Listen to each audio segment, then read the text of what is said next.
Hey, what's going on YouTube? Alright, this is a corrections video.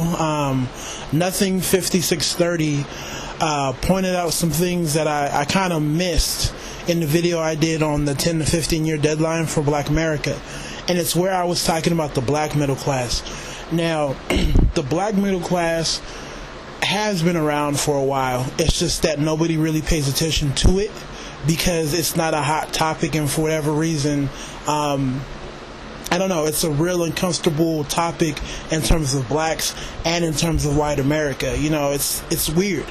I don't know, I can't really put it into words. I'm sure I'll come up with something and talk about it later, but it's been there, but no one's really talked about it. You know, people acted as if the Cosby Show wasn't real, but in actuality, it was. There were black people living like that at the time, and before that. Just look back at the civil rights movement. How many educated black folks were around, right? They just didn't disappear.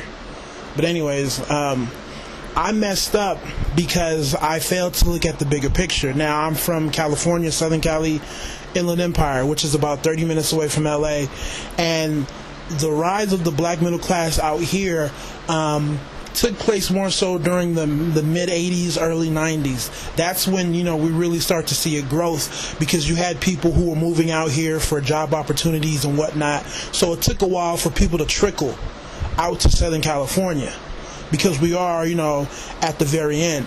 There's nothing past this. So, you know, more than likely, you know, if you go back to the ending of slavery, civil rights, and all that other stuff, right, you know, it takes a while for people to trickle out to Southern Cali.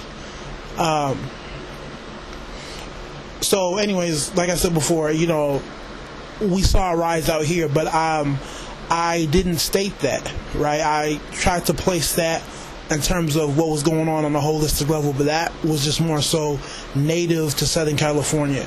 We've, you know, Americans have had upper middle class blacks living amongst them. You know, I do have conversations with friends who have traveled or who are from places like Maryland, Atlanta, and they'll tell you about some of the black suburbs that they have and some of the long-lasting traditions that their family has in terms of education and the whole legacy, and you know, and it's there. It's just we fail to look at it for whatever reason. And to be real, denying that is denying the fact that we are progressive and that we have made strides. You know, I hate when we want to show the outliers, right? You know, it's always the super duper achievers, you know, and, you know, the Dysons and the Obamas, these people who are notable mentions by whites, and people act as if it's them, you know, the few up there and the mass majority at the bottom, when actually we have a strong middle. And, you know, the more I think about it, you know, the more I realize that a lot of light isn't shed, because for whatever reason, America's content with having this idea of what it means to be black. So we'd rather not focus on the quote-unquote Cosby family. We'd rather focus on the ignorant side of it, right? Simply because it makes everybody okay.